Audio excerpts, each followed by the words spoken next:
Hi, my name's Noel. I'm a psychotherapist. Welcome to my YouTube channel. If you're watching this video there, please do subscribe while you're visiting if you haven't already. And if you're watching this on my website, go to the contact page, enter in your details if you wish to be on the emailing list, and I'll send you these blogs on a regular basis, so no effort on your part.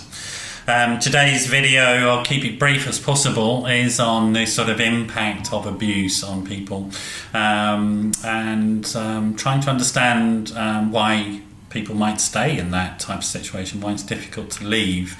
I guess from the outside, if you've never experienced abuse in an intimate relationship, you may wonder what's going on. I suppose the first thing to know is nobody wants to be abused. Nobody says, please do that to me.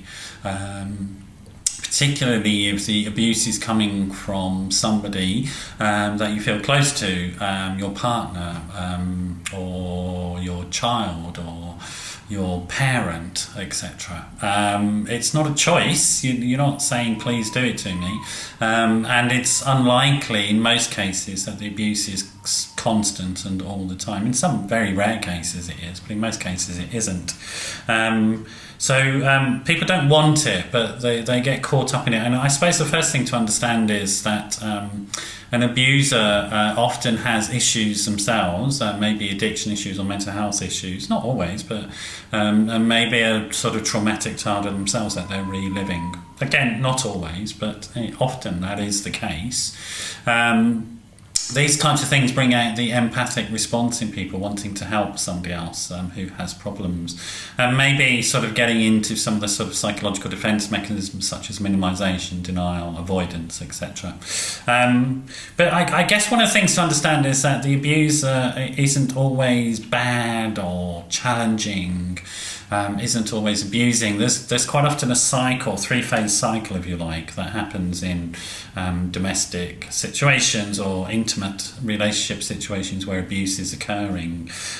So that's the first phase is often the sort of tension building. You can spot of things when people become hypervigilant about what's going on, and then an incident happens. There's an explosion, some violence, some shouting, something frightening, somebody hurts themselves, in the case of people with more borderline issues in terms of mental health issues. And then in the third phase is the reconciliation, when it almost seems like it never happened, where there's a collective denial and a collective fancy that it may never happen again. Unfortunately, it's not true. That's just part of the cycle. It will often happen again. Well, no, it will always happen again. It's one of the difficult truths. The abused person often can't separate the abuse from the person that they love, and it's really important to understand that this love and this abuse gets fused, and we know that happens on a neurological level as well. The bit of the brain that deals with threat and the bit of the brain that deals with reward is the same bit of the brain. It's called the amygdala. And it can really affect your personality, and it's very difficult to separate the identity of the person who is the abuser from the identity of the person that you love, particularly in the case of children, but also in the case of domestic abuse situations. It's leaving that person means leaving their love, which is the third thing I want to sort of consider today, that leaving the abuse for the abused person is the same as getting a divorce, for example. It's not an easy decision for somebody to make, because it means giving up the possibility of ever having love from that person again, in the same way that if you get divorced from somebody that you care about for whatever reason, you're giving up that aspect of the relationship that you valued most, which is the love and the compassion, the intimacy. It goes. So it's a big decision. It's a very difficult decision to make. I think the other thing to think about is often if there's children involved and the abuse is happening between two adults, one adult to another, for whatever reason, whether it's addiction or mental health, or whatever the reason for the abuse happening, there can often be thoughts about trying to hide it or minimise it, and to try and hide it from the children. The reality is that if there are young people and children in that situation, they will be affected by it. So it's often very difficult to come to terms with that type of reality, that people may be staying and trying to fix the problem because they don't want to hurt the children with an ending of the relationship, take away a parent or a sibling or something like that. And then the final thing to just think about is that often walking away is the wisest thing that you can do in a situation like that.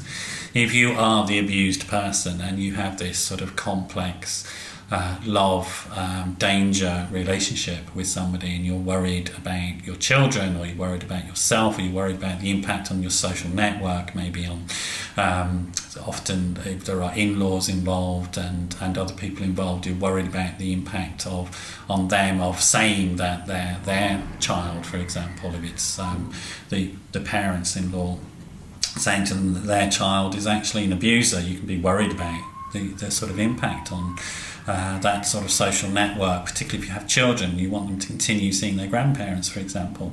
All of these sort of heady, difficult, complex decisions that you may need to make. But actually, in the end, the wisest thing is to walk away for yourself and for anybody else involved. Breaking that cycle of abuse is the most sensible thing to do. Abuse has long-term impacts upon everybody involved. In terms of the victim, it will affect sort of the ability to maintain healthy boundaries with other people, the ability to form intimacy without a fear reaction. So the way that we attach to others in a loving way can get pretty severely damaged.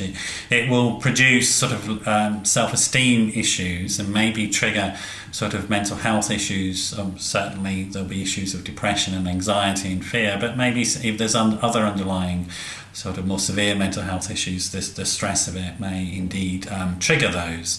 It may trigger sort of substance misuse or acting out in some other ways, or and often it will produce a sense of loss of interest, loss of value in life, a foreshortening of life, we call it.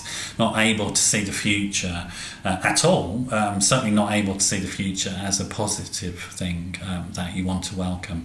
So abuse has some pretty serious consequences for the person involved.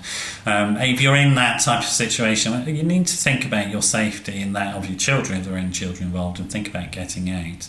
If you've been through that and living with the consequences of that and need some help, do give me a call. I certainly can help recover from those things and look at a long-term strategy for you for reconnecting with the world and developing new relationships to yourself and to other people and repairing any damage that has happened. Do give me a call if you're in that type of situation, or even if you're in the abusive relationship right now. It's 07 506 319 745. That's 07 506 319 745. Do give me a call.